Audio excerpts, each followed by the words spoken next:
Here we have old Pascal Donohue.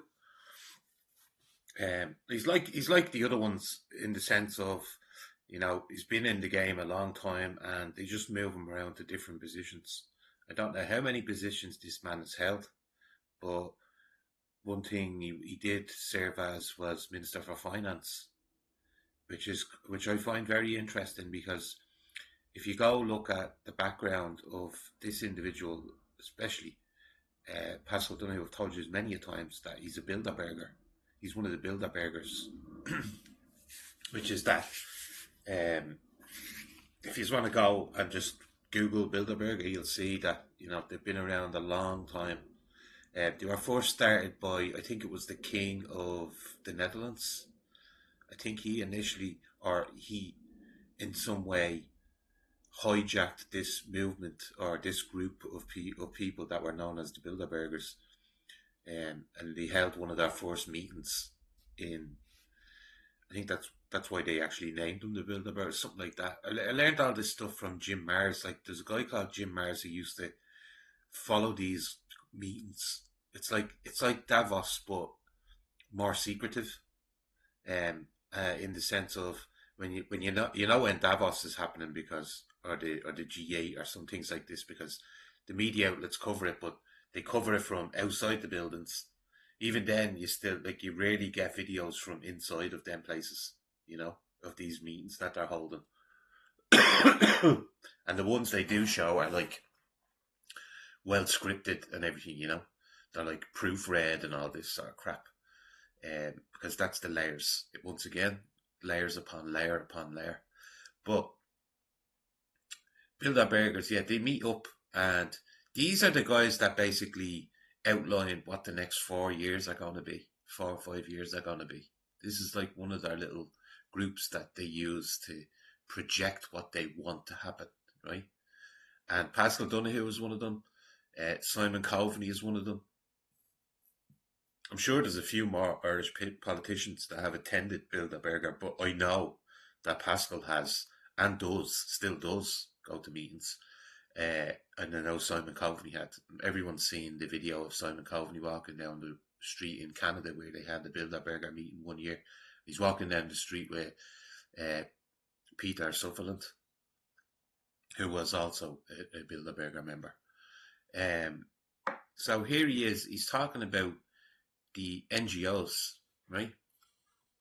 And he makes an admittance here. I'm gonna pause it. I'll pause it when he says it. I'm sure you're aware of the controversy that's unfolding in Brussels regarding NGO funding and lobbying, where members of the Budgetary Control Committee, including members of the European People's Party, which of course Fine Gael is a member of, have I'd just like to add as well. See the way he's rocking like that. You rarely see him do it, but he's doing it as like a comforter thing.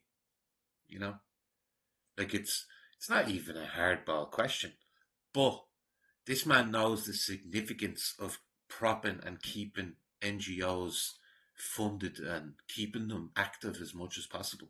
That's why he's rocking back and forth because he's contemplating what he's going to say.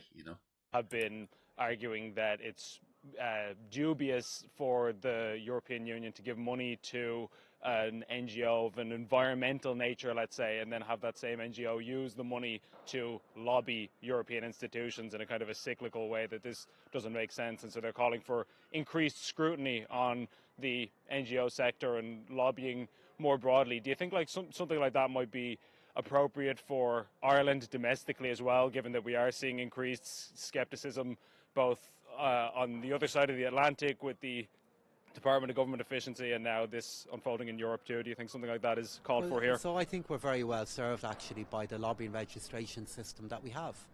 I think, and indeed I know, we're in an environment where if anybody comes to meet me or officials above a certain level in my department to advocate on a particular issue, uh, uh, uh, that nearly always involves us being lobbied.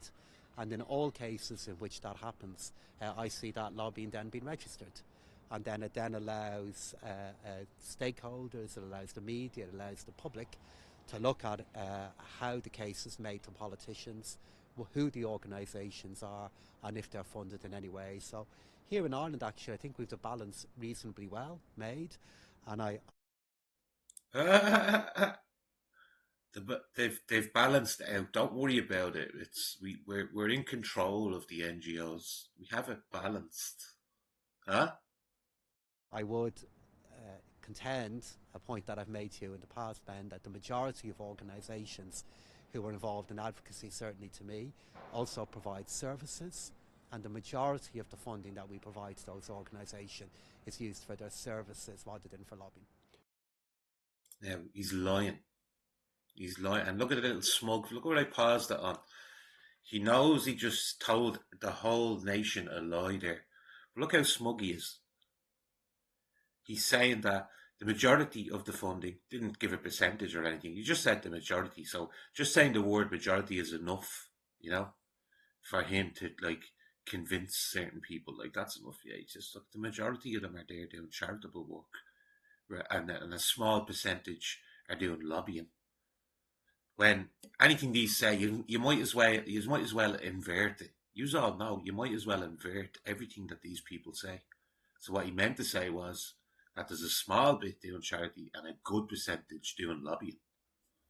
That the NGOs are just constantly lobbying for stuff, which then in turn allows the government to turn around and pick and choose which ones they want to drive home.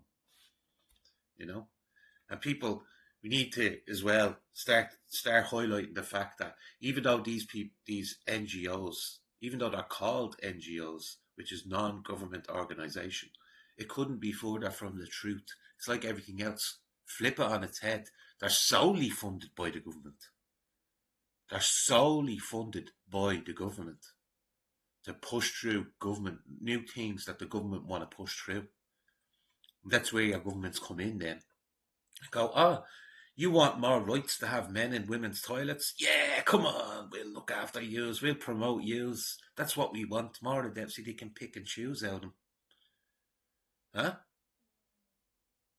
Sure, but I mean, respectfully, Minister, obviously, I don't think people have a major issue with, say, charities providing charitable services. That's not really the point of contention. No, that's probably why he mentioned that. I'm sure there's other aspects of these NGOs. I'm sure there's other things they do, and it's not solely just charity and lobbying. Oh, I'm sure there's a hell of a lot they do. These are the people who are set up all these counter protests to let women speak and all things like this. They're all NGOs, you know. Here, I think it's more the idea that the state, in this case the European Union, but we could also talk about Ireland or America or wherever else, that the state would give money to an organisation, and that organisation would then take that money and use it to advocate for radical change in, say, the climate policy of that country. I think that's what the source of the controversy that people will be raising.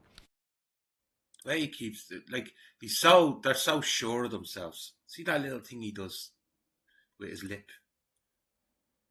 They're so assured of themselves that they have us all fooled. They have some people fooled. They haven't got all of us fooled. The source of the controversy that people will be raising.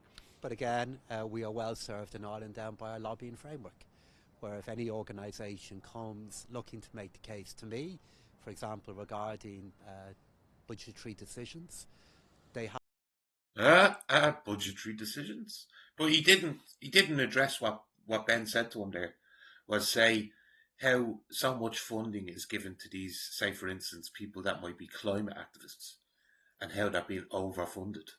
How they're getting loads of funds, and it just so happens to be that that's a law that the government want to push through, isn't it? A climate change bill. That's a law that the government is promoting. So all they've simply done is they've took the NGOs, they've put the government message in the NGOs, and then they've funded the NGOs out and sent them out and said, yeah, you go out. Say for instance in England, you go out and you throw a orange paint over a picture of Shakespeare. Things like this. Really, you think back in the day, that's brave and strong. Yeah, fuck the system type of thing. But in reality, it's just about breaking down society. That's solely what they want to do. They want to just break down society as we know it. and replace us all with unvetted males. But yeah, there's our Bilderberger, Pascal Donohue, said his first name.